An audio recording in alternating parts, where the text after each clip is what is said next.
Commissioning is my particular love, to be able to envision a book from an idea proposal stage is the most exciting thing I've ever done. And I want to keep doing that over and over again and keep challenging myself. It's really important for editors not to be in silos, because what I saw in a lot of these publishing houses where I worked before starting Yoda Press is that they would put us in these compartments, into these tight silos. And they would say, oh, you really don't need to know about production issues, or you really don't need to know about costing issues, or you don't have to bother with the marketing of the book. Just hunker down and work on the book editorially. And I find that absolutely idiotic. I'm delighted to welcome Arpita Das as the first of this semester's visiting speakers. In addition to being the founder and publisher of the trailblazing and prize-winning publisher Yoda Press, based in Delhi, Arpita has had a fascinating range of experiences around publishing. She's worked as an academic, as the head of an independent media store, and as the director of a self-publishing platform. Thank you so much for joining us. Thank you, Alastair. Lovely to be here. You founded Yoda Press almost 18 years ago. Could you tell us a little about the press, please, and particularly how it fits into publishing both in India and globally? I think when I first thought of it, the idea was very much to try and do some lists which I felt that the large or even the smaller mainstream publishing houses were not really focusing on. I'm talking about back in 2004, 2005. My interest particularly was in starting an LGBTQ studies list, an LGBTQ writings list. But I was also interested in genres like popular culture and urban studies or city writings, and a more revisionist, a more new approach, fresh approach to history writing and anthropology. And also in developing the narrative nonfiction genre, which at that time, we were seeing a lot of it in the West, but it was almost not present in India at all. This is what was of interest to me, and I was at that time a commissioning editor of the history list at Oxford University Press, India. And I found that every time I tried to introduce any of these interests into my proposal section there, my managers would shoot it down because they found it just too, perhaps it was just not. OUP India at that time had already started becoming fairly formulaic and templatized. And so new areas of publishing did not interest them in any way. And it became very rapidly frustrating for me. I was there for over 2 years, but I think within a year and a half, I knew that it was not going to work for me because I was getting really interested in these new genres and these new lists. And I started planning Yoda Press. So creating a space for these areas that the mainstream really wasn't interested in and wasn't able to publish. At that time, yes. And I think both the narrative nonfiction genre it's really popular now. As a matter of fact, within the trade publishing sector, if you ask publishing researchers across the board in India, they would tell you that is the space which is growing. Whereas fiction or any other section within that sector is fairly neutral now. It's not really seen as growing. And apart from that, the lists particularly, they have taken off. City writings, urban studies, popular culture, visual culture, lists with an ethnography or anthropological bent, non-fiction lists, political fiction, political poetry. All of this has taken off in such a big way over the last 10 years in India that I do feel that I was sort of part of some sort of a setting things in motion at that time. And of course, Alastair, as you know, I have these two joint imprints now. For the academic books at Yoda Press, I have it with Sage Publishing India. And for the trade books, I have it with Simon & Schuster India. And the reason this has happened is because I think there is a realization even across mainstream multinational publishing spaces here. These are lists that matter. and that they wanted a part of it in that sense, right? And so essentially we commission and handle the editorial part of these lists, these joint imprints for them. These joint imprints, therefore, in some way also vindicate, what we set out to try and do 17 years ago. Those partnerships give you an extended reach and give them access to the knowledge and expertise in the areas they wouldn't otherwise have. Absolutely. I think we're leveraging both our strengths, as they like to put it in corporate speak. Commissioning and the editorial leads is really where we are strong. And I do like to think that our social media presence, even though it's a very small team, our social media presence is very strong as well. And as you know, social media is really important now for publishing, for promoting publishing within the publishing industry. And of course, I could not have the kind of visibility, the kind of reach in terms of sales, in terms of marketing, that these spaces offer me. So yeah, it seems to be working well both ways. Yeah. Right. Now, how did those partnerships come about? The first one was with Sage. That was I remember we had just completed our 10 years and we had this almost a full day celebration with, talks and discussions with all our authors. And in our audience was the Sage India CEO that evening. And we got talking, and I was telling him about how distribution is always, for me, the black hole. And I was telling him, come on, it's 10 years, it's a big day for me. Why don't you just tell me you'll distribute our list now? And I was trying to give him the spiel. And he said, let me get back to you tomorrow morning. And the next morning, I got this lovely mail from him saying, I think just taking you on for distribution would be doing you a disservice. And what we'd like to do is have a joint imprint with you. And I was just blown away with the kind of integrity and honesty and being on a level playing field attitude that he approached it with. His entire team approached it with. Yeah. And now it's going on 6 years that we've been doing this partnership with them, and it's gone really well. And I took the idea to Simon & Schuster India. Simon & Schuster India, a few years ago, started being led by someone I'd known, who's, I think, my compatriot in terms of age in the industry. And he and I had known each other for some time. And I sort of took the Sage model to him, but suggested to him that he look at our trade books for a similar joint imprint. And once again, I thought, do I have anything to lose? Let me just have this conversation with him and let me just pitch this to him. But I was pleasantly surprised to find that he came back with his team and he said, we're really very interested in this model.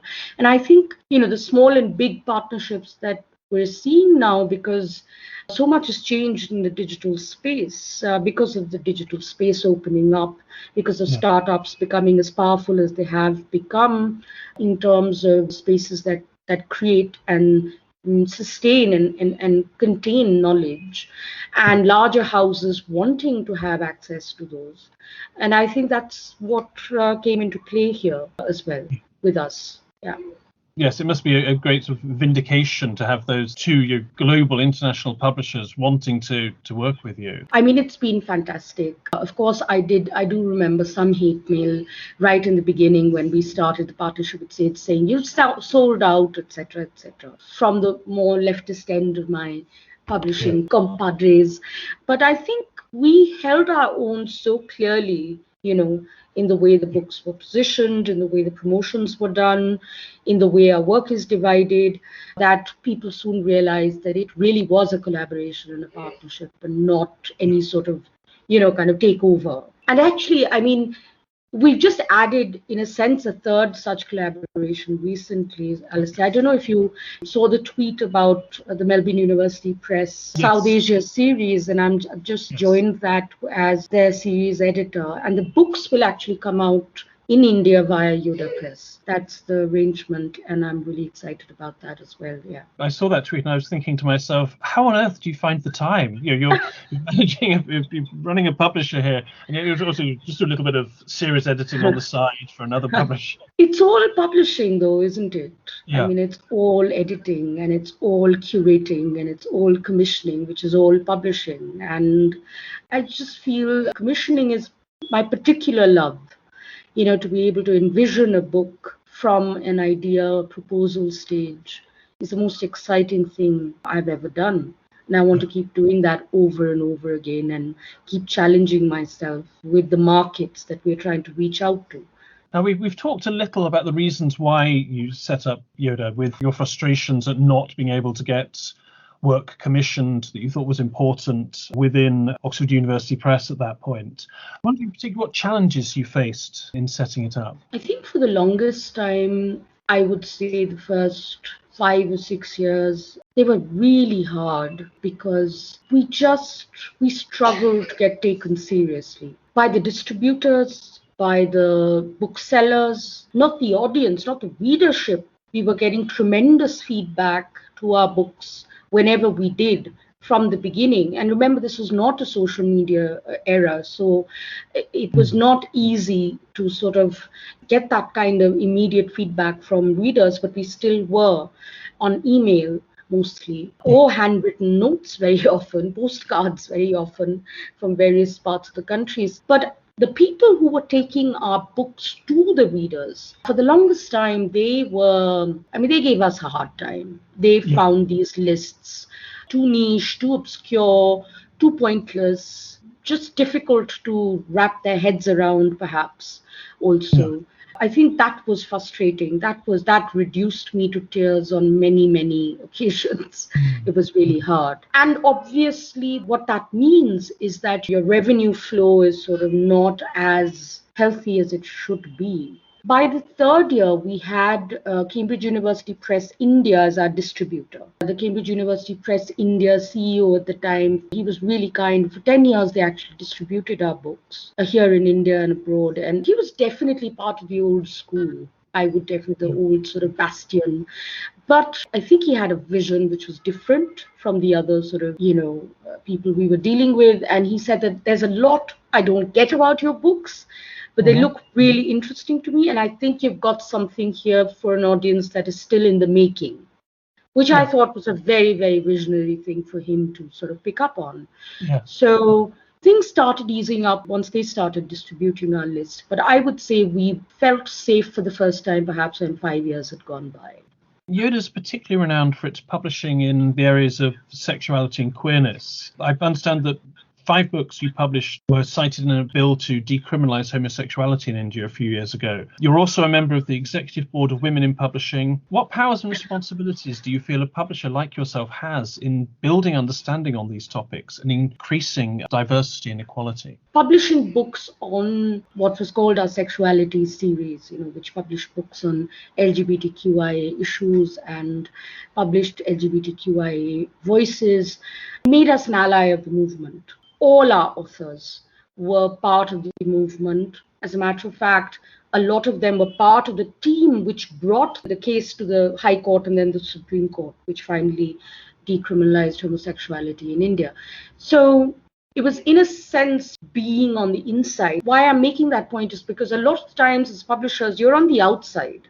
I mean, you do decide to build lists, but you build lists from a vantage of an observer identity most of the time. But I think with the sexuality series, we were sort of slam bang in the middle of the movement. And I think that was very exciting. It gave us tremendous credibility. And of course, this was a community and a readership that began to really find its voice. And once that overlap between the queer community and the millennials was complete, they have disrupted the discourse and how.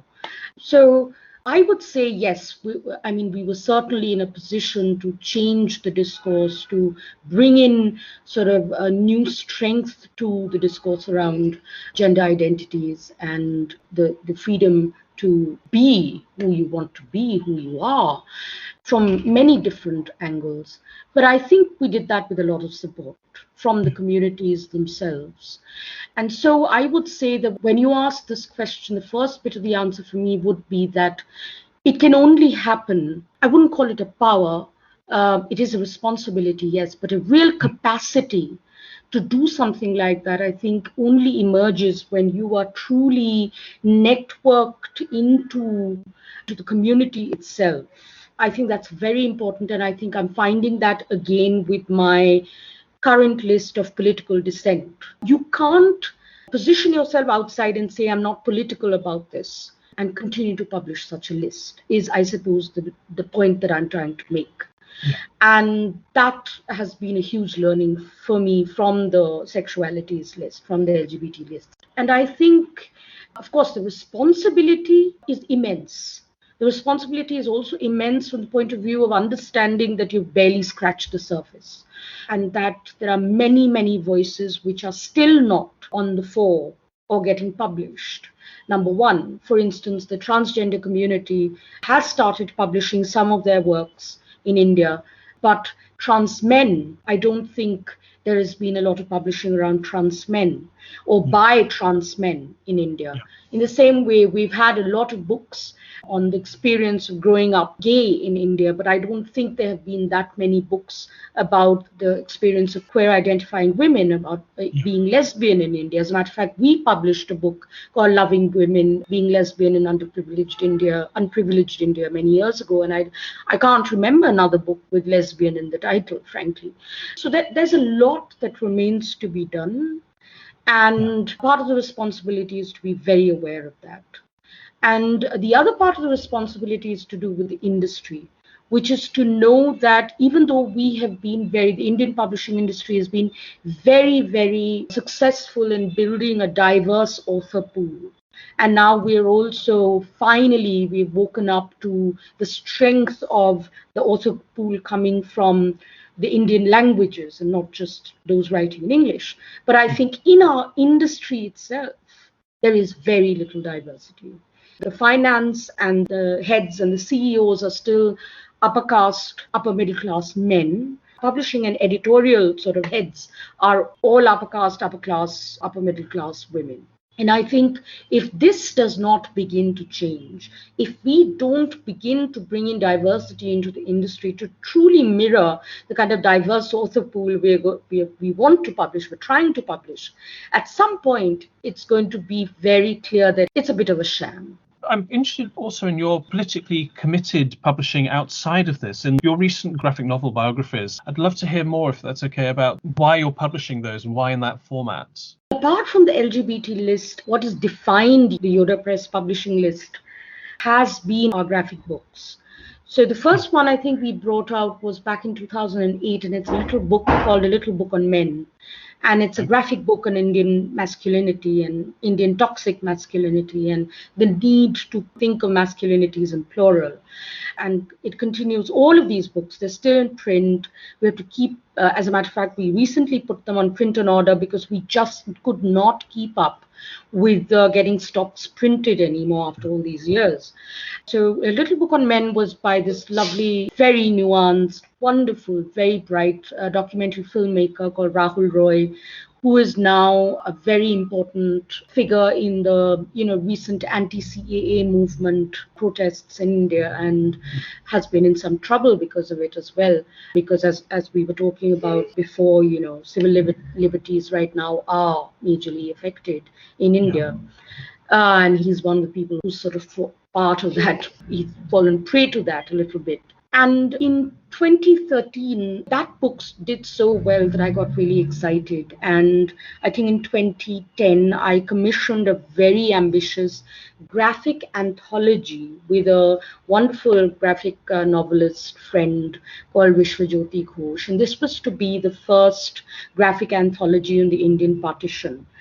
We took the idea to Goethe Institute in New Delhi, and they were really excited about it. And we created this book where finally, I think there were 42 storytellers and graphic artists from India, Pakistan, and Bangladesh. And they created 26 stories of partition as a lived experience.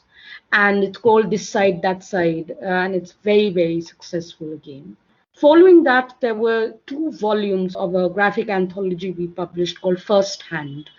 This was when the government had just changed and it was beginning to look like, I mean, now we're in full-blown crisis, but at that point, it was sort of beginning to see the glimmers of how civil liberties were beginning to be suppressed, how fake news was beginning to come to the fore. So, again, a wonderful graphic novelist called Vidyun Sabhani and I thought of this anthology in 2 volumes of stories such as that, essentially coming from reportage, but turned into graphic narratives, to be picked up by younger people and to give younger people more information about what's happening, those who might not pick up the newspaper or sort of read scholarly books.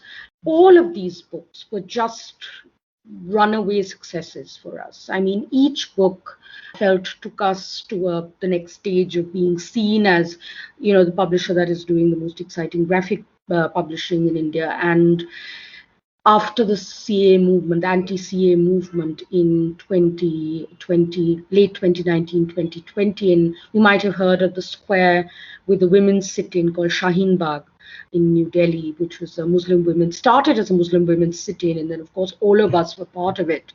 So I commissioned just before the pandemic began, and I was in Shaheen Bagh one day and found another graphic novelist, young graphic novelist whose work I really adore. She was sitting and sketching the meeting and the discussions. And as the pandemic began, I reached out to her and we made the Shaheen Bagh graphic book over the last year, and that was released earlier this year. Again, it's been huge. We got a commendation from Joe Sacco for that. I'd sent him the PDF on email, which is wonderful. I'm crazy about this genre.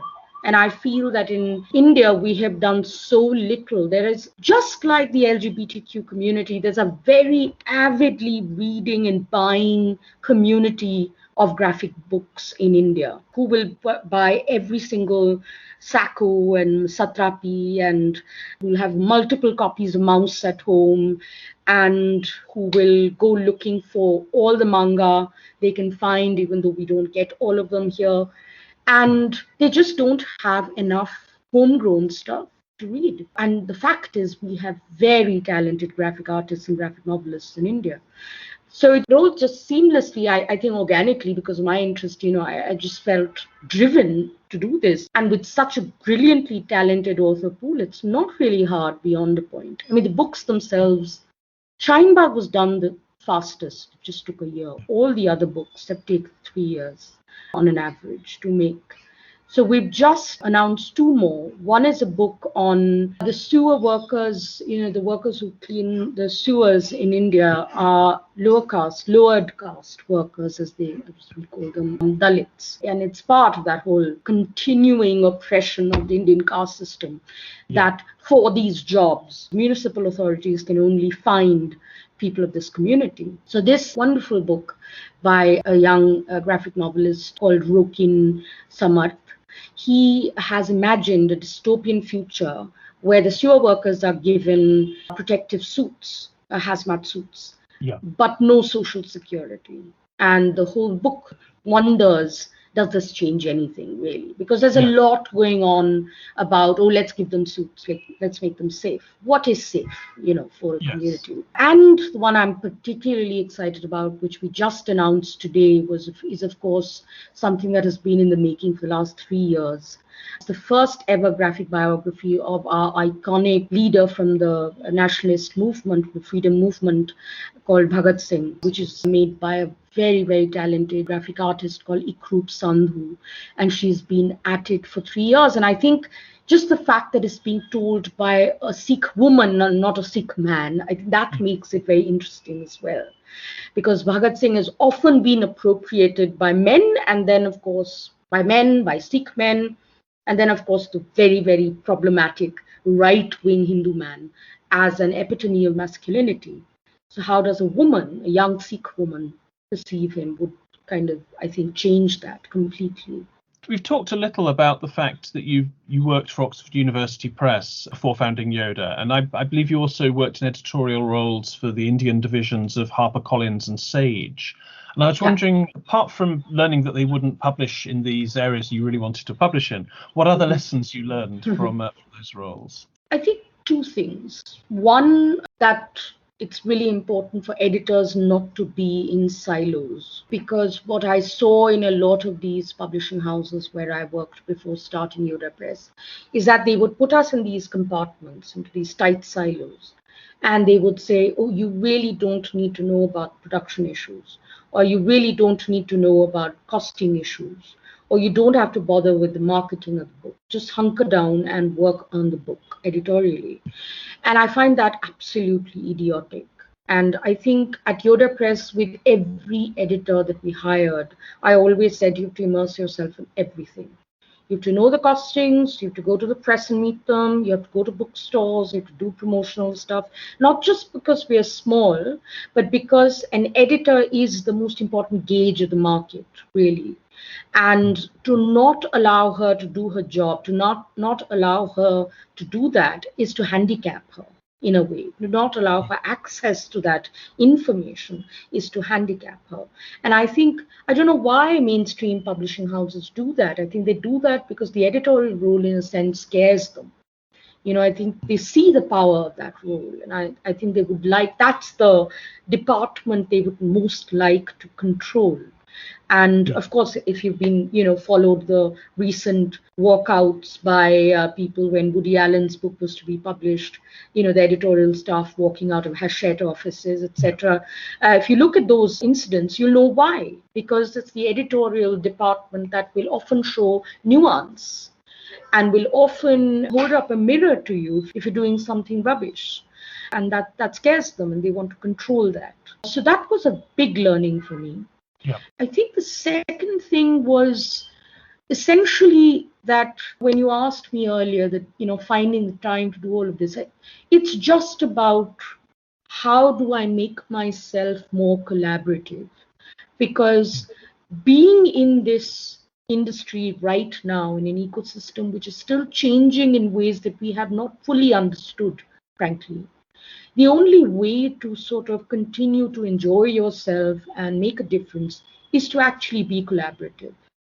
And I found that the publishing house, for instance, Sage India, or at that time at least, and I would say even now, they have a more collaborative ethic in place. And I think I learned a lot from that. And I saw the stark difference between a place like that and a place like OUP India or HarperCollins India at that time. Because at that time it was led by a very different space here, which was too top heavy and not very collaborative. And that taught me a lot about how collaborations are really the most important thing in this industry. Yeah. And in terms of personally not being siloed and being collaborative, you've, of course, worked outside publishing or in areas sort of outside mainstream traditional publishing and have clearly learned from these things. So obviously you were co-founder and director for several years of Authors Up Front, a platform that provides self-publishing authors with many of the services conventional publishers typically offer. What's your interest in self-publishing, and do you see any particular future for the sector and things that mainstream publishing can learn? I think the sector itself is only growing, and it's continuing. I think it's going to continue to grow because having access to tech for a lot of authors who are interested in books which are outside of a regular accepted format, it's very interesting for them to be able to experiment with tech or to be able to use the tech to just put themselves out. It's not just true of celebrity authors. There are many celebrity authors doing self-publishing now because they feel they are the brand, and they certainly are, and they don't need the publishing house. But there are others who are trying out very new formats and who have tried out those formats in spaces like Wattpad, for instance. And then they feel that if it's worked there, it's something that they want to try out at a book length sort of work as well.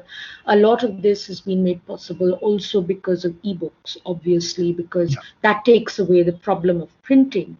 I think it's really it's a very organic and it was bound to happen. The digital space has democratized knowledge dissemination and knowledge production in a way that the printing press did at another time. This was meant to happen. But my particular interest at Authors Upfront at that time was different. I was particularly interested, and I remained involved with them for those few years. And then I found Yoda Press took up too much of my time. I was also beginning to teach more by then, so it was really difficult to carry on with that as well. But the time when I was involved with them, I think between 2013 and 2015 or 16, was really about working with whistleblowers. We published a few very important whistleblowers, and I edited those books. I worked with those authors. In India, I mean, it was very important. I felt that some of these things that are happening on the net, some of these revelations that are sort of going viral on the net, needed to also be available not just in print but in other Indian languages. I felt that was really important for India. And there were two particular books. That one was called Gas Wars, which was about how the Ambanis, the richest industrialist family of India, how they are in a sense appropriating and misusing natural resources in India. Natural gas being the particular resource which obviously drives the prices of petrol up, apart from other fuels. And this book was written by a very senior journalist called Paranjoy Guha, who is always in the news for speaking truth to power, now particularly. He spoke to both Penguin and HarperCollins about this book, and they sort of sent him a lawyer's notes, which meant he would have to change things in 1,000 and some places in the book. Yeah. And that's when we met, and he said, I don't want to change a thing. That's the whole point. This is an expose. And that's how Authors Upfront began, really, with that book. And of course, we got a legal notice, maybe 3 legal notices from the Ambanis for $1 million of damages or something.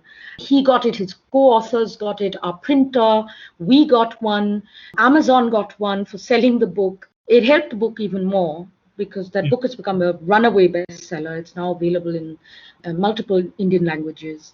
Of course, they would not do anything about the legal notice because public opinion was huge and social media was on our side in that sense.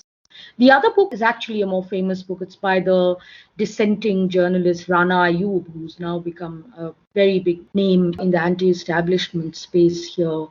She has even been spoken about by the UN because the UN 2 years ago was worried about her safety in India because of the kind of relentless trolling that she receives on social media.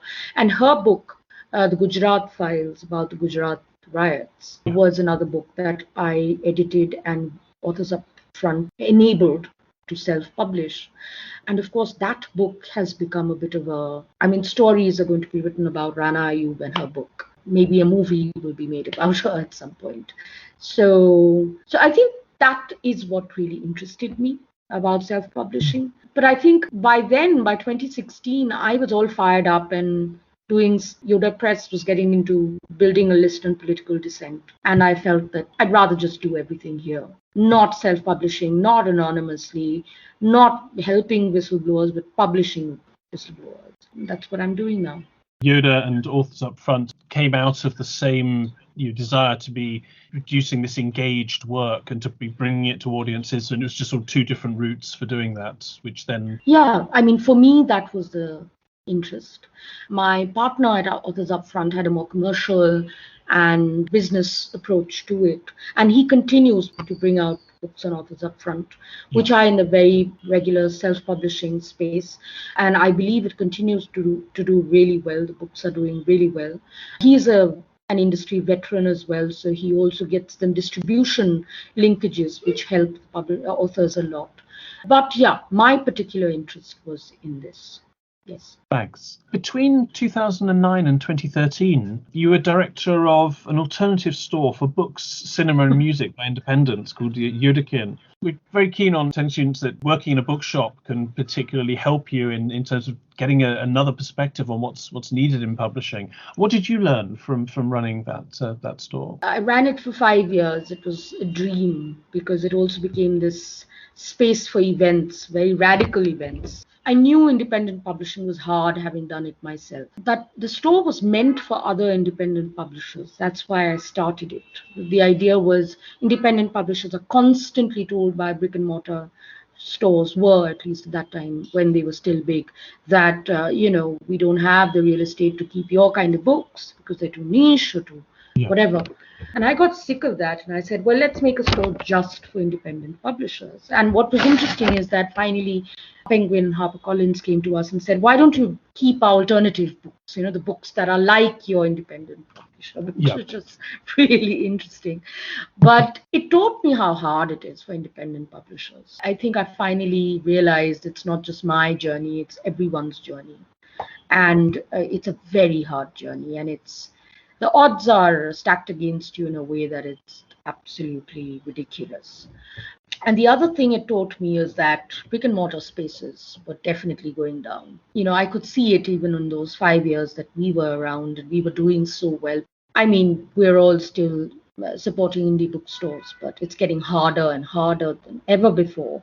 But I think that's when I clearly saw the writing on the wall. Till then, I would say I was the sort of person who would keep dismissing it when people would say bookstores are a thing of the past, or they're going to sort of disappear fairly soon, or they're going to just keep closing now. I think that's when I realized, running my own bookstore, that this is going to happen. This is imminent. So I learned sad things running that bookstore.